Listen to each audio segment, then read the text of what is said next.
A las 4 vamos a empezar. De acuerdo a lo que vi, se presentan 3. Profe, ¿se puede ir a ver la mesa, cierto? Sí, sí, no hay problema.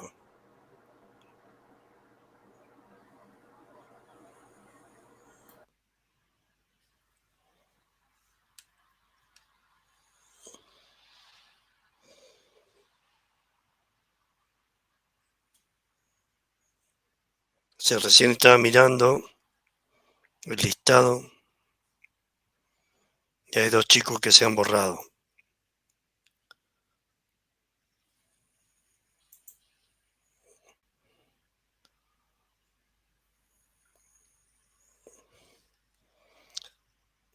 ¿Se van a ir a un lado en verano? Sí, yo me voy de vacaciones a Villa Gesell. Ah, bien. ¿Usted, profe, se va de vacaciones? Yo no, porque ya me tomé unos días ahora en noviembre. Ah, Por ahí en febrero me voy unos días a un viaje por un compromiso ahí con unos amigos, pero no, claro. porque estuve en Europa unos días y ahora en el verano muy complicado ahora. Va a ser la costa, mucha gente va. Claro, Pensaba ir sí. a Miramar porque ahí tengo unos amigos, compañeros míos, pero no. En vacaciones. ¿Vos, Franco, te vas? Ah, cierto.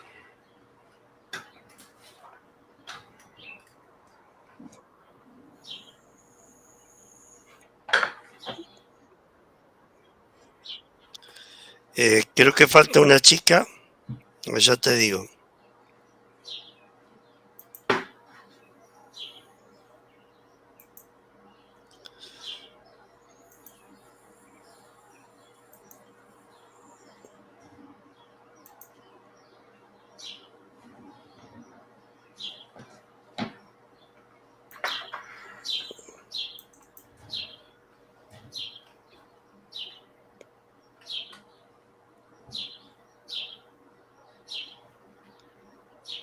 Eh,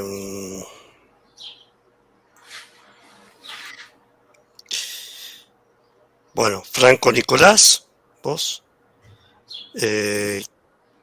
Cristian Farrios.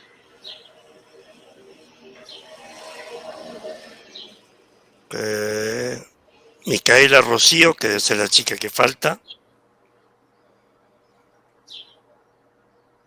Eh, Rodríguez Sicarelli. ¿Mm?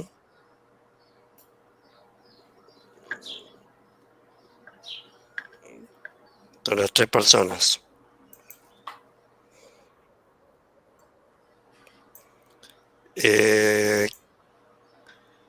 Cristian, no. A ver, Cristian, no. Mandó un correo que no.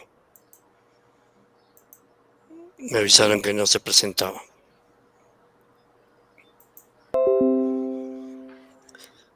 Así que bueno, si quiere empezamos ya.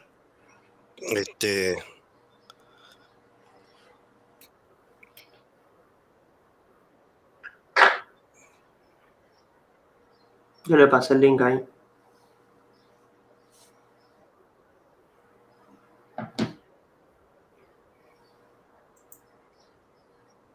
Sí, sí, lo esperamos, no hay problema. Bueno, profe, yo le puedo preguntar porque yo... Ah, no, ahí está. Ahí entró justo. Ahí está, perfecto. Hola, profe. Hola, ¿Cómo le va? bien, bien. Sí, sí, no hay problema.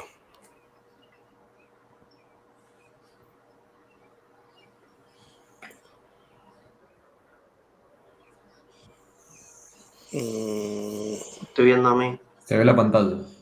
sea, estás compartiendo. Ahora sí. Sí.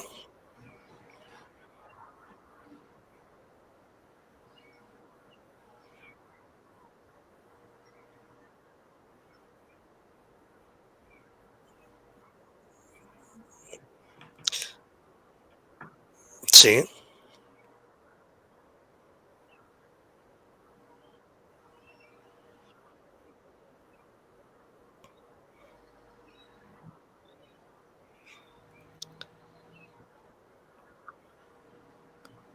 Sí, o sea, digamos, en el otro punto, digamos, en el punto arriba es cuando vos abrís el packer, ¿eh? Claro, y ahí sellas y quedás con la presión que tenés dentro de la cama, digamos, ¿no? Sí, sí.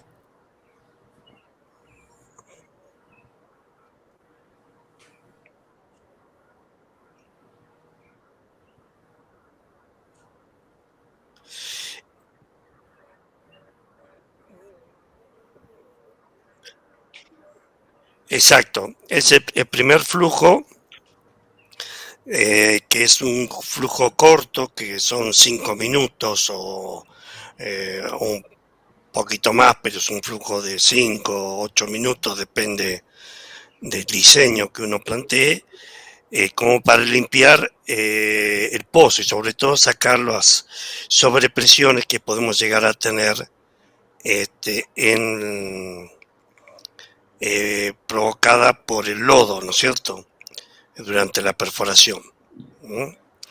Y Y a sacar el su lodo vez, también, ¿o no, profe? ¿cómo? Sacar el lodo también, el lodo que ha quedado ahí en la parte No, aislada. no, no, no, vos lo que vas a sacar fundamentalmente es la presión que tenés en las paredes del pozo. ¿No? Ajá. Con esa primera apertura. Esa primera apertura. Y después lo que vos haces, cerrás de vuelta y, exacto, y ahí volvés a abrir. ¿Eh?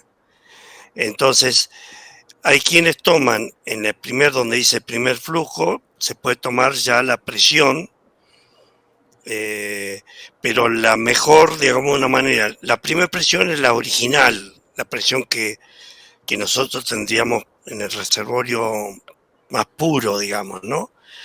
Pero la segunda sería la presión que tomaríamos después de estabilizar un tiempito el pozo, ¿no? Porque ahí sí abrimos más tiempo, ¿no? El pozo, ¿no? Y puede ser 30, 40 minutos, una hora, o sea, no mucho más, porque nosotros no podemos estar con el pozo mucho tiempo abierto, ¿no? En un pozo entubado, que es parecido a esto, pero ya tenemos entubado el pozo, que se llama TST, no DST, nosotros a veces lo podemos tener más tiempo abierto y ahí ya podemos evaluar las características del reservorio, como puede ser algunos límites, ¿sí? Que podemos llegar a encontrar en el reservorio, por ejemplo, fallas o ver que los lentes, que los cuerpos arenosos son más lenticulares. Entonces eso nos va a permitir hacer un análisis más de las características del reservorio. Pero acá no porque tenemos el pozo abierto, digamos, ¿no? Profe, ¿cuál es el significado de lenticular? Es decir, que tiene un límite ese cuerpo, ¿no? Es decir, que tenemos arena, que puede ser un canal, por ejemplo, y lateralmente vamos a tener límites de permeabilidad dada por la planicie de inundación, por ejemplo. Ah, bien. Perfecto. Que está Profe, confinado, no me que no quedó es... claro, perdón. ¿Cómo? No me quedó claro en qué momento se cierra la válvula de la primera apertura. ¿En qué punto del gráfico?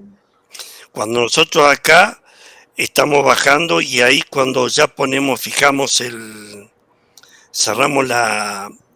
cuando cerramos la válvula, ¿O cuando ponemos Claro, el packer? cuando dejamos claro, cuando cerramos la válvula. La válvula acá la abrimos y acá ya la volvemos a cerrar. Este punto. Ahí donde está marcando Franco. Sí, exacto. Y ahí Ahí volvemos se otra cierra. vez a abrir. Una, Claro. Y ahí volvemos a abrir y ahí volvemos a esperar hasta que finalmente después cerramos y sacamos la herramienta.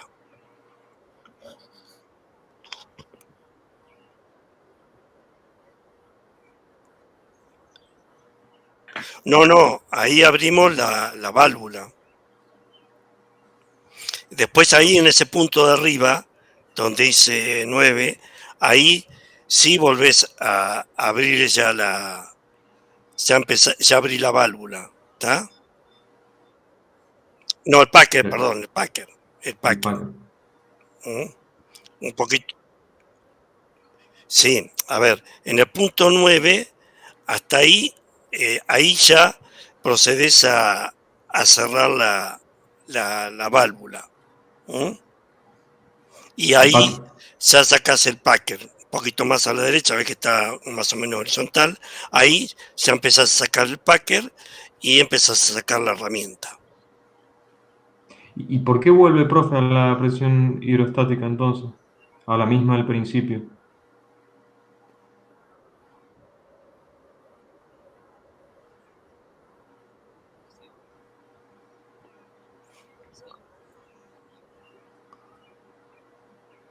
¿Cómo decís? A ver.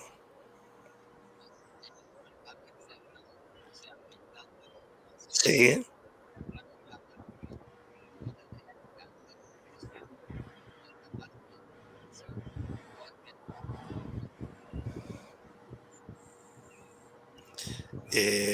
A ver, espera un poquito.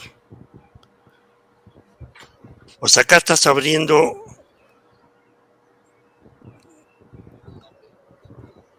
Ah, claro.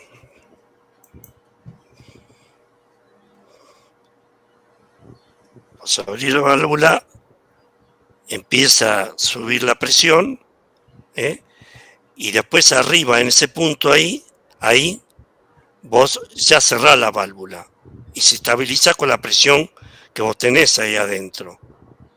¿Está? No. El packer es lo último que vos haces. Primero abrís, cerrás la válvula. Y después ahí vas a tener la presión que vas a tener entre el packer y la formación, y después desanclás el packer.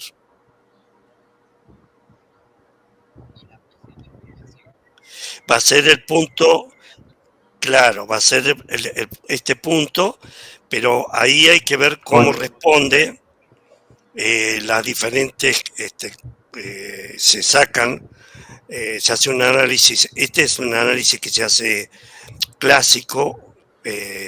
Actualmente se trabaja sobre esta parte de todo el análisis de la presión, y se hace una derivada y se compara para ver las características del reservorio. Este es un análisis que se hace de la carta así en forma directa, que se hacía, pero después se hace un análisis más profundo para definir bien exactamente las características del reservorio, si es un reservorio fracturado, si tiene baja permeabilidad, si tiene alta permeabilidad, si falló la herramienta.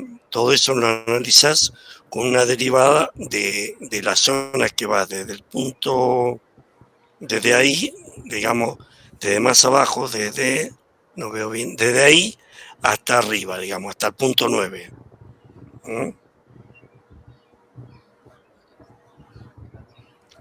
Yo igual le voy a mandar, ustedes tienen igual, yo creo que les di ustedes tienen un artículo sobre ensayo de formación, ¿no?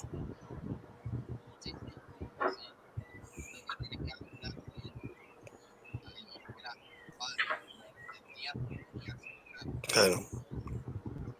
Profe, ¿la presión litostática es solamente del peso de la roca o del arroque de los fluidos? No, la presión litostática se le llama a la presión de la roca. Ese sería el cálculo que nosotros haríamos. Y la presión de tipo de fluido poral es la que tiene en su conjunto, tanto el fluido fundamentalmente, con también la presión que va a ejercer de alguna manera la presión listostática, ¿no? O sea que la presión poral sería la litostática más la hidrostática. Sí, lo que pasa es que sería la presión en realidad que vos tenés en el reservorio, pero está compuesta principalmente por la presión de fluido, pero también un poco por la presión listostática. Claro. ¿Se entiende? Sí.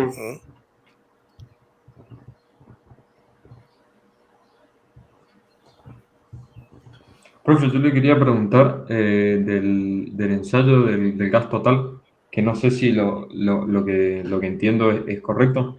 El ensayo de gas total se aplica de manera continua, ¿no es cierto?, a los gases que vienen con el lodo, permanentemente. Exacto.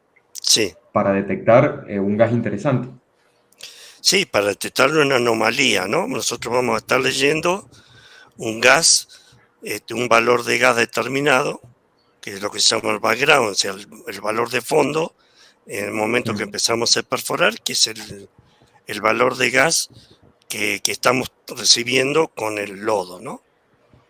Cuando hay un incremento en el fondo del pozo del gas que es transmitido a través del lodo, vamos a ver ese pico o ese valor en superficie, ¿no? Que se aleja del background. Exactamente. Y ahí cuando encontramos ese pico, lo mandamos al cromatógrafo para ver de qué se trata. Ahí cuando aumentamos y encontramos esos valores, ese aumento, ahí hacemos la cromatografía. ¿Y el tema de detectar el dióxido de carbono y el ácido sulfídrico, en qué momento sería? No, eso se va haciendo permanentemente a medida que va saliendo del lodo, digamos, y se hace permanentemente y continuo. Bien. Sobre todo el sulfídrico por el efecto de sí, que es peligroso. La implicancia que puede ser, ¿no? Sí.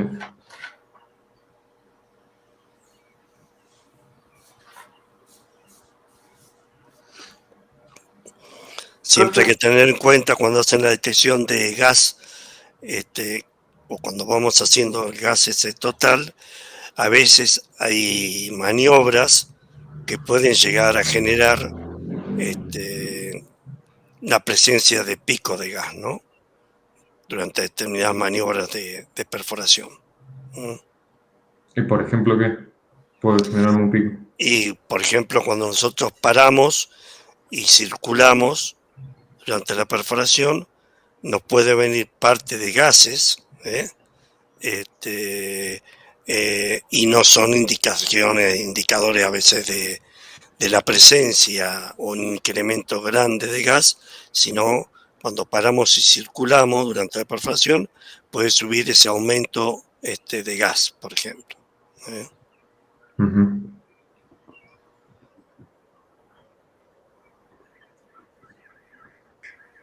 Sí, el gas efecto de las bombas y a veces como están midiendo gas total, a veces tenés parte de aire u otros tipos de fluidos o de elementos de gases que te pueden aparecer indicándote ese aumento, ¿no?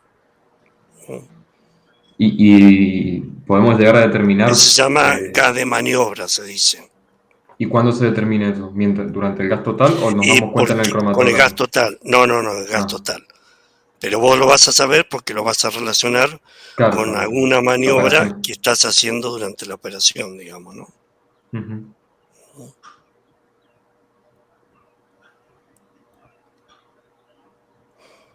Y el gas de fondo, que también a veces gases que se acumulan abajo, digamos, ¿no?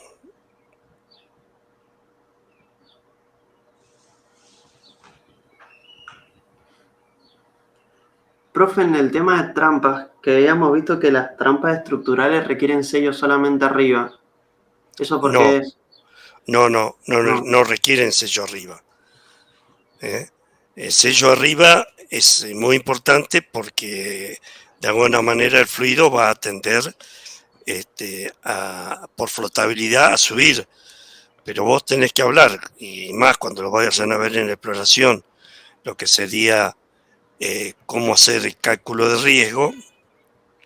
Vos tenés que hablar de sellos, sellos en la parte superior y también los sellos de tipo laterales. Los laterales. Y o sea, de alguna manera, la estratigráfica también, o sea, vos de alguna manera vas a tener que tener confinado ese hidrocarburo, y tenés que hablar de los sellos que tenés por debajo, de los sellos laterales y los sellos superiores. Y en función de eso vas a ponderar un riesgo en la parte de exploración a ese proyecto por los sellos. Bien, gracias. Lo que pasa es que si tenemos una esfera totalmente, una semiesfera, y tenemos un sello, bueno, completo, continuo, vamos a tener prácticamente el sello lateral. Un sello también lateral, digamos, ¿no? Claro, claro.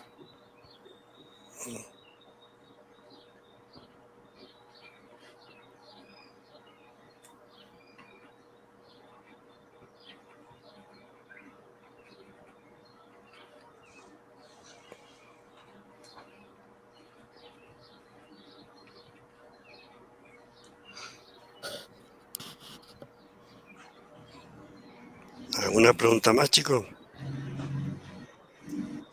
Yo tengo una de testigos corona, profe. La ¿Sí? determinación de dejar de perforar para empezar a coronear. Lo establecemos gracias al control geológico, ¿no? Al análisis del cutting. Claro, puede haber dos situaciones. Una situación, en el caso, por ejemplo, de un pozo de exploratorio, donde en función de la presencia de rastros y la presencia de gas, nosotros podemos informar al líder del proyecto, a quien está manejando el proyecto, que encontramos en una determinada zona picos de gas y presencia de hidrocarburo. Y ahí nosotros incluso podemos parar y dejar de circular hasta que se tome, o sea, circular, digo, hasta que se tome una decisión. Entonces, a partir de ahí puede decir, bueno, nos interesa en ese nivel sacar una corona.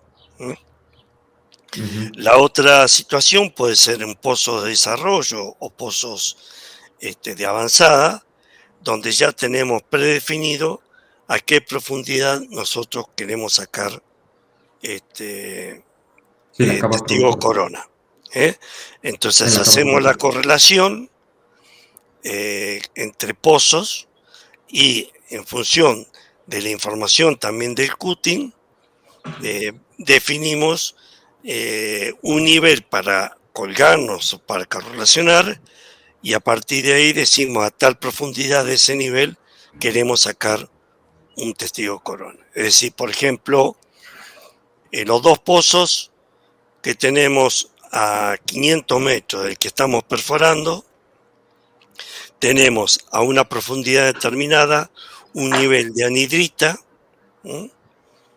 y por debajo de eso nos interesa a 70 metros empezar a coronear. Cuando yo en el control geológico detecto ese nivel de anhidrita, me pongo en posición horizontal con los otros dos pozos, y a partir de ese nivel de anhidrita yo perforo hasta 70 metros y a partir de ahí paro, saco todo el equipo y vuelvo a coronear. ¿Y coroneamos horizontal en ese ejemplo que dice? No, horizontal no, estamos hablando en sentido vertical, pozos verticales, ¿no? Sí, lo entendí, que había que ponerse horizontal. Bien, No. O sea que sería como en los pozos de avanzada sería algo mucho más premeditado. Exacto, puede ser que también un pozo de desarrollo, por pronóstico, y decir, bueno, a partir de tal nivel yo quiero coronear. Eso ya es una decisión depende de la información que vos quieras sacar. Vos podés decir, bueno, yo ya me interesa a tal profundidad sacar, o no, espero a tener algún elemento como rastros o presencia de gas para sacar la corona. Claro, algún indicio más claro. Lo que pasa es que indudablemente cuando vos vas a sacar la corona, en el caso que vos te arriesgues por la prognosis, podés llegar a veces a perder o sacar antes el testigo corona, porque no es exacto. O sea, uno hace la correlación, pero puede haber alguna disturbación geológica, y a tal profundidad por ahí o lo saqué antes en una zona que no me interesaba o la saqué después. Y también durante la presencia de los gases o la presencia de fluido puede hacer que yo parte de esa información la pierda en la parte superior, ya la perforé. ¿Está? Claro, sí. Entonces por ahí no se puede extraer. Exactamente. Puede pasar que yo me comí, como se dice en la jerga, 4 o 5 metros o 6, que ya los perforé. Y a partir de ahí sí voy a tener la corona, pero no voy a tener de los niveles superiores. ¿Y no es para eso que se le aplica que lo dijo usted en la clase, que se le aplica el rayo gamma en boca de pozo? No, eso sería para después poder identificar y correlacionar ya con los registros la posición de la corona. Pero ya lo que perdiste, lo perdiste. O sea, ya lo que no registraste como corona porque vos perforaste y paraste, pero ya perforaste 5 metros. Y por ahí justamente ha pasado casos que los 5 metros que perforaste era lo que en reservorio empezás a sacar corona y pasás a hacer arcilla, por ejemplo. No es reservorio. Bien. Como también, como te digo, en el caso que vos tenés la prognosis, decís, bueno, a tal profundidad por correlación voy a perforar, y de golpe perforaste 8 metros o 10 metros de arcilla y recién a los 14 y 15 metros tenés la arena, ¿no? Y cuando sacás te das cuenta que decís, tendría que haber seguido perforando con corona, ¿no? Sí, bien. Porque durante la perforación el único control que vas a tener, aparte de la perforación con testigo corona, va a ser la velocidad de perforación con testigo corona. Eso te puede dar una idea de la litología que vos vas a estar perforando. Claro. Ese es el único dato que podemos extraer durante la perforación de corona. Claro, durante la perforación, a medida que vos vas perforando, el dato que vas a tener es la velocidad con que la corona está perforando, digamos, ¿no? Bien, sí. Sí, me quedó claro.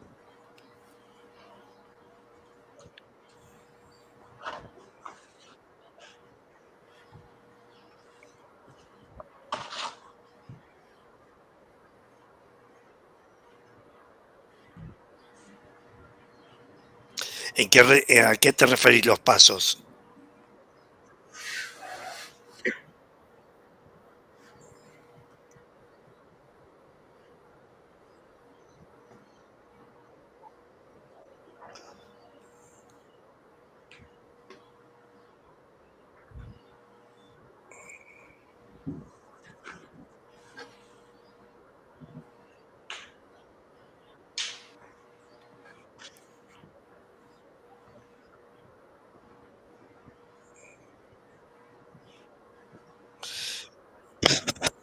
No, con eso es suficiente. Para, en el caso nuestro, ya ustedes eso lo van a ver con más profundidad también en lo que sería en la parte de reservorio, ¿no? Pero, sí. Al concepto de gradiente de presión, ¿qué uso le damos? y el gradiente de presión, vos lo que vas a calcular es la presión que podés llegar a encontrar a una determinada profundidad antes de perforar un pozo. ¿Está? O sea, a partir del gradiente estimamos la presión que vamos a encontrar. Claro. Ah, bien. ¿Y eso también para calcular los contactos también nos sirve el gradiente? No, eso lo vas a tener que medir para calcular los contactos. Bien. Podés estimar, decir, bueno, puede haber a tal profundidad un contacto, pero el valor te lo va a dar la medición o los registros eléctricos, ¿no? La posición del contacto. Bien. Gracias. En realidad las dos cosas, la combinación de presiones y de registros eléctricos, ¿no? Bien. Gracias. Profe, volviendo al gráfico que mostró Franco de recién del DST, ¿podemos llegar a estimar la permeabilidad de la formación? Sí. Con Sí, el vas a tiempo que poder, tarda en estabilizarse sí, podés tener una idea de la permeabilidad, y por eso con eso te decía, se trabaja con las derivadas, no con la curva en forma directa, pero vos podés calcular la permeabilidad. Lo ideal es ensayar más tiempo, ¿no? Pero si no lo tenés, vos podés calcular la permeabilidad. Y de hecho, las respuestas de las curvas de recuperación van a ser muy diferentes si tenés un reservorio muy cerrado con poca permeabilidad a uno con muy alta permeabilidad, ¿no? Claro. Esa recuperación va a ser más larga. mucho más rápida o más larga. Claro. Sí, bien.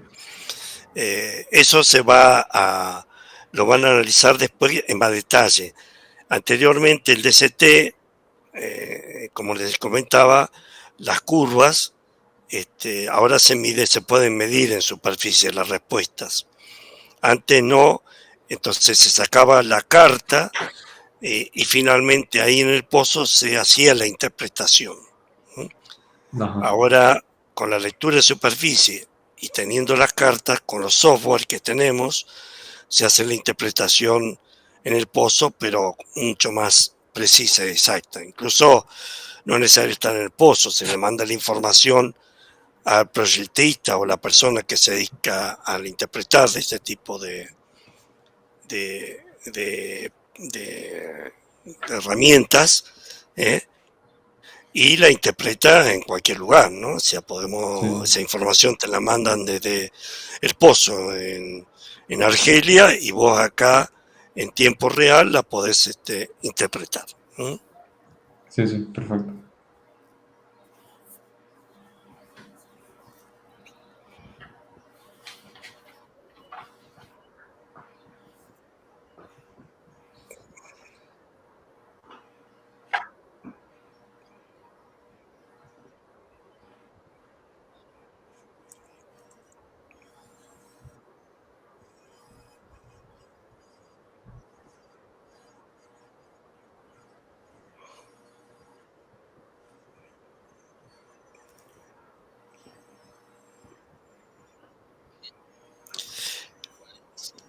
Claro, sí.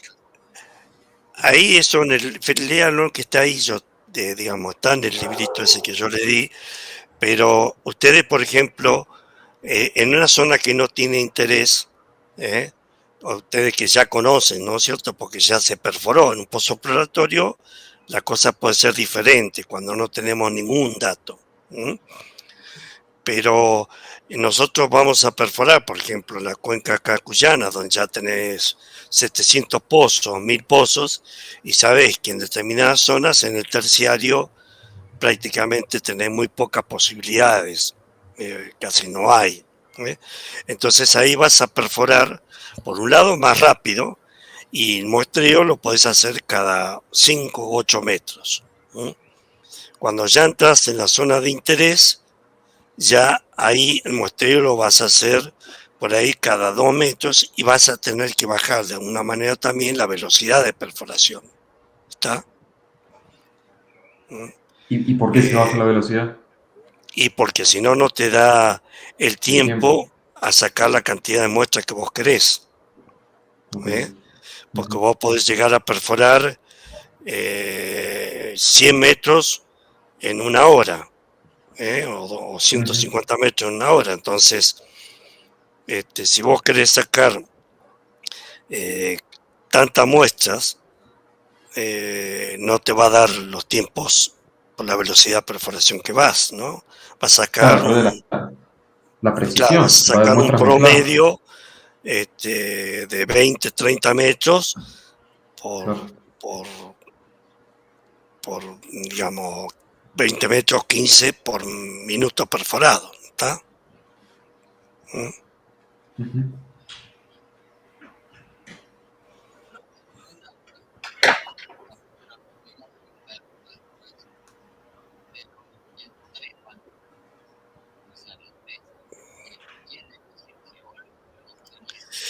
Eso en realidad el geólogo es el que va a, de alguna manera, va a hacer la prognosis y le va a decir con detalle, depende del detalle que tenga, sobre todo si es una zona exploratoria y no tenemos pozo, tenemos que hacer el análisis en función de la sísmica, en función de los afloramientos, es decir, bueno, a tal profundidad vamos a atravesar tal tipo de roca con tales características. Entonces, en función de eso es que se va a elegir el tipo de trépano que vamos a utilizar. O sea que el geólogo le va a decir qué tipo de características de roca, qué zona, si tiene interés o no, y ahí en función de eso se va a hacer el diseño de perforación, los tipos de trépano. Después, a medida que vayan perforando, van viendo y van modificando a veces el tipo de trépano si tienen algún problema, sobre todo en lo que es la velocidad de perforación, ¿no? Y ante la incertidumbre se utilizan trépanos más convencionales que pueden utilizarse tanto, por ejemplo, para rocas duras como para rocas más blandas.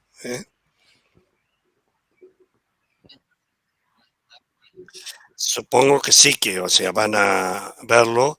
Ya te digo, se arma en la prognosis y nosotros lo que hacíamos al lado, trabajando con la gente de perforación, veían cuáles serían los tipos de trépano convenientes y se arma un esquema donde graficamos o ponemos las litologías en el sentido vertical, a qué profundidad nosotros estimamos los pases y los tipos de trépanos que se van a utilizar.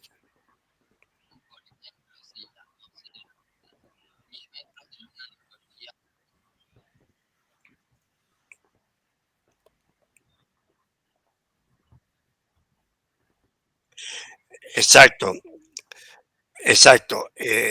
No, vamos a tratar de hacer en la parte, en los primeros 1000 metros, por eso la prognosis y definir dónde podemos tener, por ejemplo, cuerpos intrusivos, que a veces es complicado con la sísmica, decir, bueno, a tal profundidad, por ejemplo, podemos llegar a tener cuerpos ígneos. Entonces ya en la parte superior, hasta esa profundidad, vamos a perforar con un tipo de trépano que me permite una mayor velocidad de perforación. Sobre todo si tengo, por ejemplo, rocas sedimentarias, limolitas y arenas, voy a utilizar un tipo de trépano, un PDC, por ejemplo, para perforar muy rápidamente. Pero ya cuando sé que voy a llegar o llego por el control geológico a una zona donde detecto que tengo ya presencia de cuerpos intrusivos, ahí agarro y cambio el tipo de trépano. Incluso a veces puedo llegar a provocar roturas en los trépanos por no perforar con el trépano acorde, digamos, ¿no? Exactamente. Exactamente. Puede ser, por ejemplo, rastros de metal porque ya estamos utilizando o se están rompiendo los dientes de los trímpanos.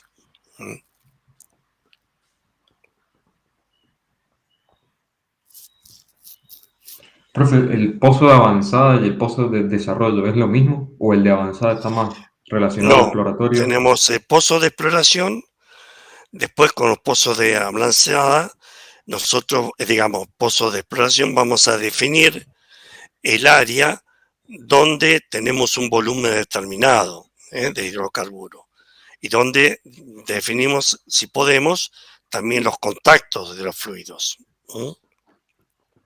Todo va a depender, por supuesto, de la complejidad del tipo de trampa que yo tengo, ¿no?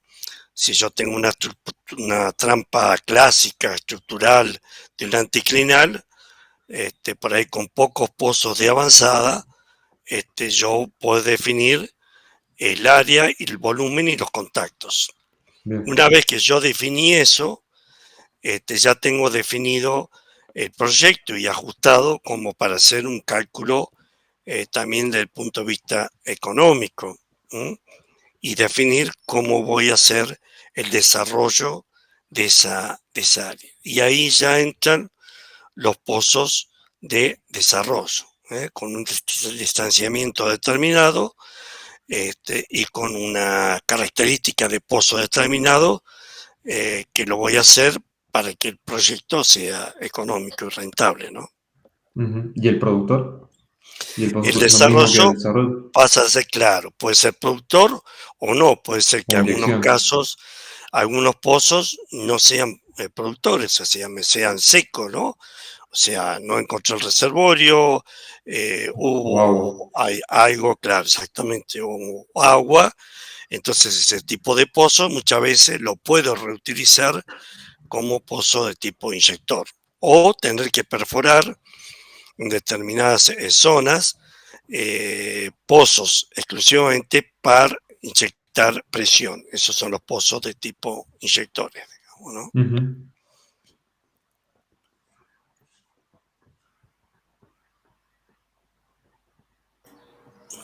Profe, yo no tengo más dudas, así que me retiro. Bueno. Muchas gracias. Nos vemos. Perfecto, mañana nos vemos entonces. ¿A qué hora es, profe, la mesa mañana? A las 4, sí. Bueno. Bueno, yo creo que estoy también, ¿eh? Bueno, no, gracias, de nada, chicos. Mañana entonces que le peguen el último tironcito y delen, ¿eh? Bueno, gracias, profe. Listo. Chao, chicos. Chao, chao.